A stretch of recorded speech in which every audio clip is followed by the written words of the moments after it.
In today's episode of the Passmark Presents podcast, I got a very interesting guest here with me today. I'm with Katie Oakes, and she's hailing over from the folks over at Optera. She's driving marketing over there, and basically, Optera is a software to achieve climate and sustainability goals, which is a topic that's very close to us here at Passmark with the Passmark Climate Initiative as well. So we're very pleased to have the folks from Optera on the show and definitely learn more about Optera, who is using it, but also how Katie's thinking about growth for the company. So welcome to the show.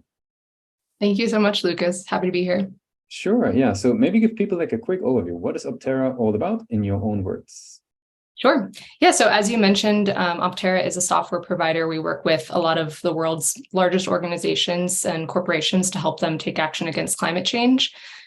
You may or may not be aware that corporations are responsible for the majority of the world's greenhouse gas emissions. And so really our mission at Optera is to help scale and speed up corporate climate action by making it much more straightforward and manageable for these corporations to understand their current state of their emissions inventories, understand kind of where within their facilities, across their suppliers, across their customers, where the largest amount of emissions are coming from so that they can make strong decisions and take action to reduce those emissions over time aligned with their targets.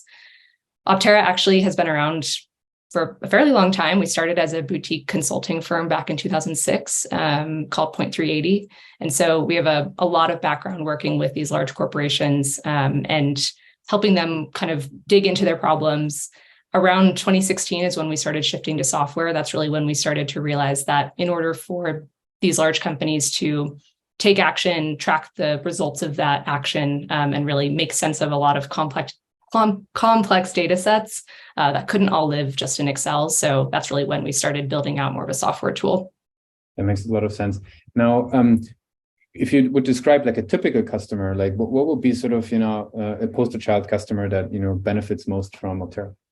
Mm-hmm. Yeah, so we work with a lot of corporations that are a variety of different levels of maturity in their path, some who have never really understood where they are with their emissions today, and some who are really far along in kind of setting their targets and their plans. I would say generally we're in a lucky place where it's a really wide and growing market. There's a lot of increased pressure from a lot of different places for corporations to take action here. There's pressure from their customers, pressure from investors, from regulators, from employees even. And so we are lucky to be in a space where there's a lot of different types of companies who are interested in our software. Mm-hmm. I will say that we are really tailored towards larger companies, really enterprise businesses who have a lot of complexity across their emissions. So folks who have really complex global supply chains, for example, who want to be able to quantify what are my emissions coming from each of these suppliers, allocating that to their own business.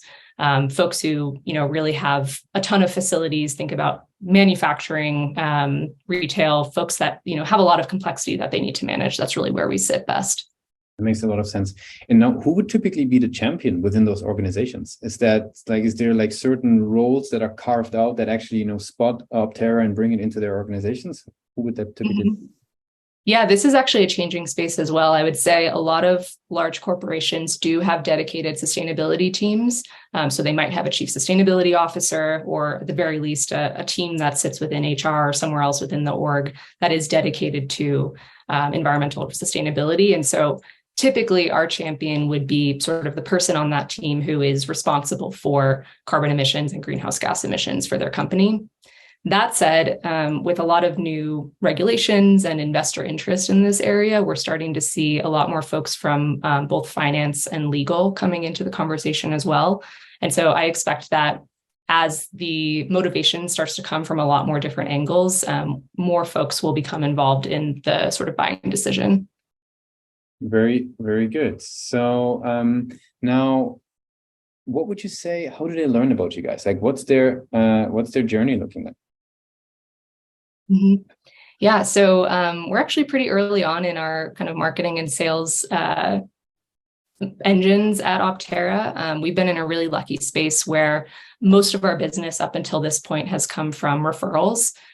I like to say that happy customers are the best marketing you can ask for. So we're really trying to continue that engine and lean into, testimonials, case studies, partner marketing, those types of sort of social proof ways of gaining new customers.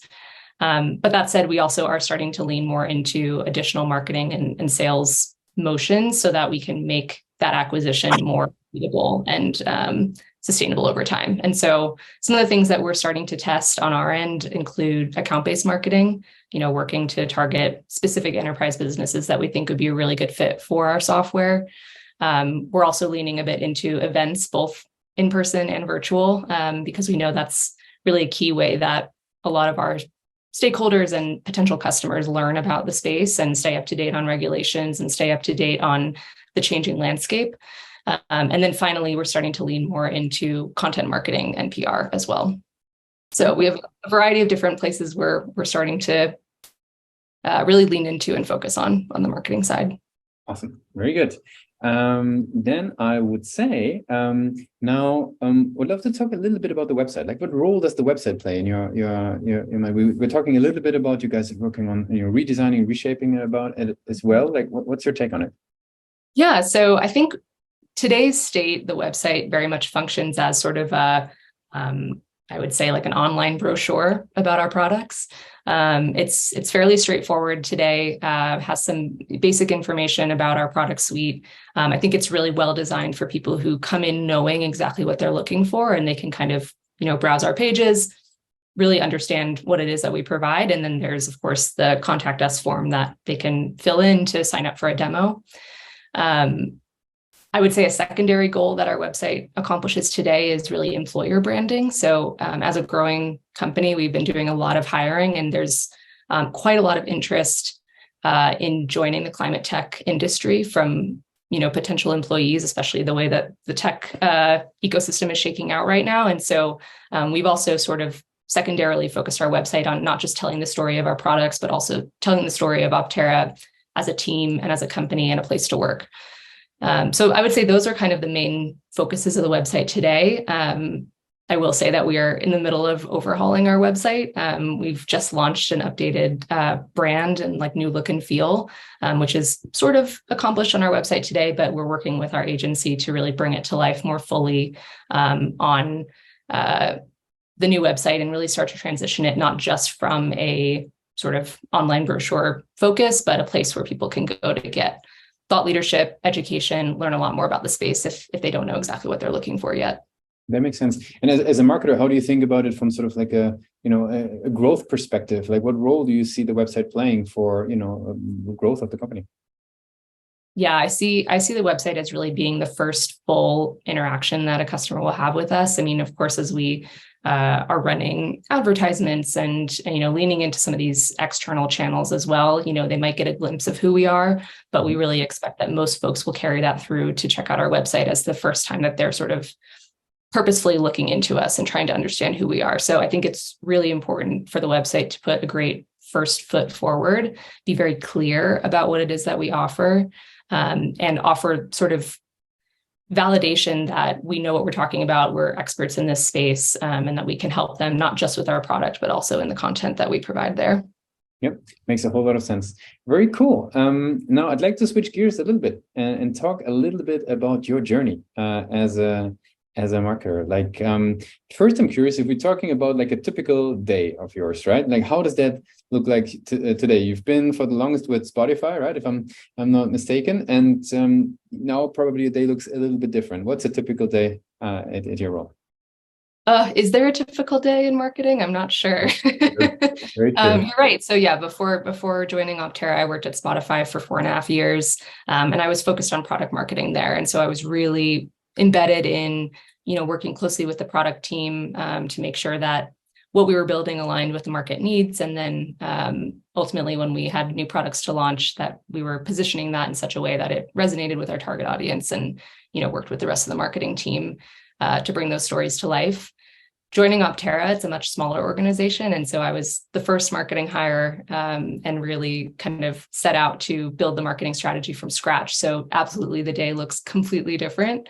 There's a lot of collaboration, I think, in marketing, which is part of why I love it. And so a lot of my day is meeting with folks across the organization to make sure that we're all aligned on, our overall business strategy and how we're carrying that forward and how we talk about ourselves and our product and, the channels that we want to reach out in. We've been doing a lot of work to define our ideal client profile and really make sure that we're all clear on who we're going after and why, and what our key benefits are to them. And so I would say much of my day is that collaboration. And then, of course, as a bit of a player coach, I'm also doing a lot of the execution as well on the marketing end. Very good. Now, I would have some rapid fire questions to wrap it up for today. Are you ready for those? I think so. Very good. Very good. What would be the last book that you've read or the last podcast you listened to? Ooh, great question. I love podcasts. As someone who previously worked at Spotify, that's probably not surprising. There's a podcast that actually doesn't publish new episodes anymore, but was one of the key reasons that I decided to move into climate tech. It's called How to Save a Planet.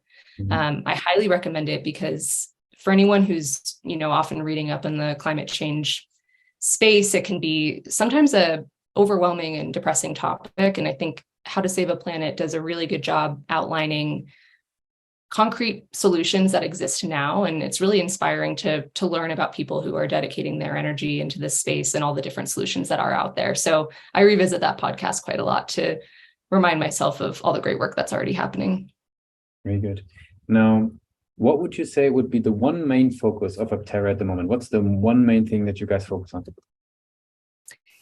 Yeah, this is going to maybe be a bit jargony, but we're really focused on this concept of scope 3 emissions. So in the corporate emissions space, there's this concept of scope 1, scope 2, and scope 3 emissions. Scope 1 and 2 emissions are the emissions that you're directly responsible for within your offices, your manufacturing facilities. It's like literally the fuel that you're burning on site, scope 1 emissions, and then the electricity that you buy to power all the buildings you own and cars you own and things like that. Scope 3 emissions is all of the emissions that happen across your entire value chain that maybe you're not directly responsible for, but indirectly you certainly are. It's the products you buy, the suppliers you work with to ultimately produce your product. It's what happens to your product when it's used. For example, you think of a car manufacturer, they should be taking some responsibility for not just the emissions of manufacturing the car, but also the use of the car after it's purchased, and all the way through to the end of life. And so that's really where the challenge is for companies. It's much more straightforward to quantify and make plans to reduce the emissions that you have overall ownership over. But where we're really focused on helping our clients is really taking ownership over and collaborating across their whole supply chain, their whole value chain to really make a difference in the whole life cycle of their products. Very interesting. Now, if you would have a magic wand, and as a marketer, in this case, in the context of a marketer, what would be the one thing that you would fix for your role? Great question.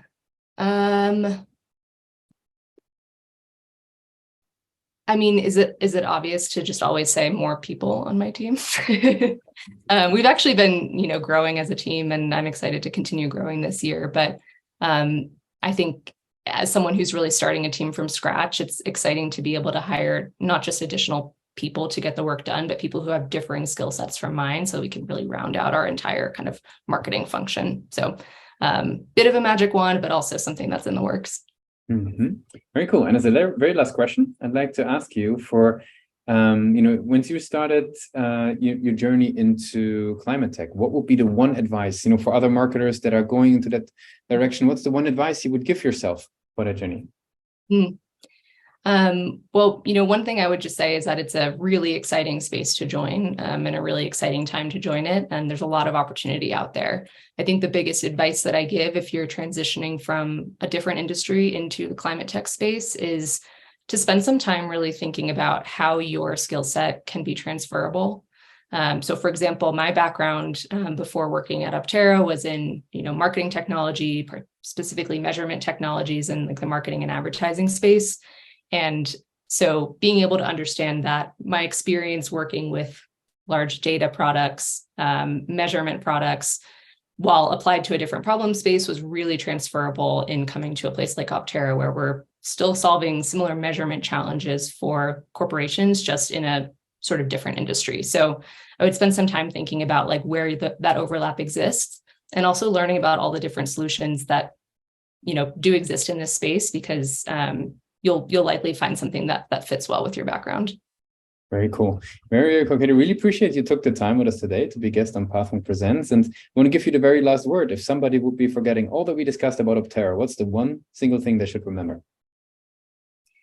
I think Optera is an amazing place to work. I think if anyone has even the inkling to transition into climate tech, now is the time. And so I highly recommend looking into this industry. I think it's an exciting time to join, and there's a lot of people and resources out there to help you make that transition. So even if it's not Optera, I think that it's something that I highly recommend considering. Thanks a lot for being a guest on Pathwing Presents. Thank you.